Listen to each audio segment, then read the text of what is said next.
ka na ika'y mawiwili. So mga par, sa naging kwentuhan nga po ng Unified WBA at WBO Minimum Weight Champion Oscar Collazo, kasama ang kanyang coach at dating WBO President Paco Barcarcel, napag-usapan nila mga idol ang susunod na laban ni Collazo, kung saan target nga nila mga idol makalaban ng ating pambato na si Pedro Taduran para sa unification fight sa 3 titulo. At sabi ng coach ng Unified Champion mga idol, naniniwala sila na isang magaling daw na fighter si Taduran, ang isa daw na mahirap tibagin na kalaban. Ito nga ang isa sa mga Shigioka brothers, nagawa nito talunin sa isang impresibong paraan. Pero sakali makalaban daw nila ang Pinoy IBF champion sa kanilang next fight, gagamitin daw nila mga idol ang 4 na natalo ni Taduran sa kanyang kartada. Ito daw ang kanilang gagamitin na estilo para talunin din ang Pinoy sa isang impresibong knockout. Dagdag pa ng coach ni Collazo mga idol, nare-respeto daw nila si Pedro Taduran bilang isang great champion. Pero pagdating daw kay Oscar Collazo mga idol, talagang may kalalagyan daw si Taduran. Well, isang napakagandang laban to mga idol. Sakali mangyari ang sagupaan ng dalawang kampyon, kagaya ng coach ni Oscar Collazo mga boss, malaki din ang tiwala natin sa ating pambato na si Pedro Taduran na makuha niya ang panalo kay Collazo. Sinasabi ko na sa inyo mga idol, kapag ganun na Pedro Taduran ang nakalaban ni Shigioka, ang makikita natin sa potensyal na laban nito kay Collazo, 100% mga idol. Susugatan talaga ng Pinoy ang muka ng Puerto Rican fighters sa bakbakan. Pag ganun katibay at kaharibas kung kumana si Taduran, kagaya sa pinakita nito sa laban niya kay Genjiro Shigioka, ewan ko na lang mga idol kung ano ang gagawin ni Collazo para manalo sa laban sa Pinoy.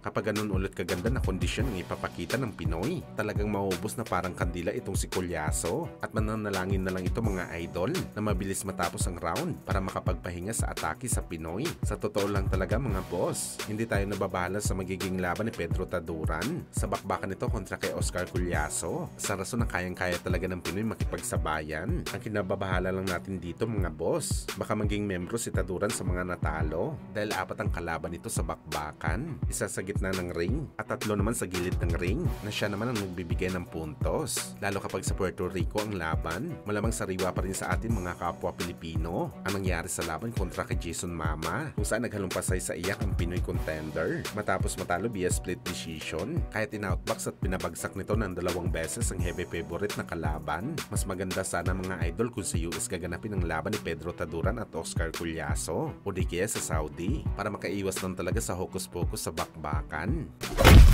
Sa kabilang banda naman mga idol, matapos nga po maikas ang laban ni Ryan Garcia kalaban sa Rukia Anpo sa exhibition fight nila nagaganapin sa December 30 sa Japan, kung saan mga idol, meron na kaagad ng mga boxing site ang naglabas na magiging first money ni Bagito sa laban nito kay Anpo. Ayon sa rumors mga idol, may guarantee dito na first money na $10 million para sa exhibition fight nito kay Anpo, at hindi pa daw dito mga idol kasama ang bonus ni Ryan Garcia sa pay-per-view ng laban. Ulitin ko mga idol, rumors pa lang ang numbers na to, pero sakaling ito talagang ibabayad kay Bagito, halos pinantayan nito mga idol ang napabalitang $10 million na first money ni Manny Pacquiao sa laban nito kay Anpo. Kung pumaldo nga rin mga idol si Pacman, sa 9 na minuto nito nabasagan kay Anpo, at kagaya ni Pacman mga boss, papaldo din talaga si Bagito dahil mataas na po ang $10 million para sa bayad kay Bagito, dahil ang average lamang nito na kinikita sa bawat laban ay 7 to 8 million lamang.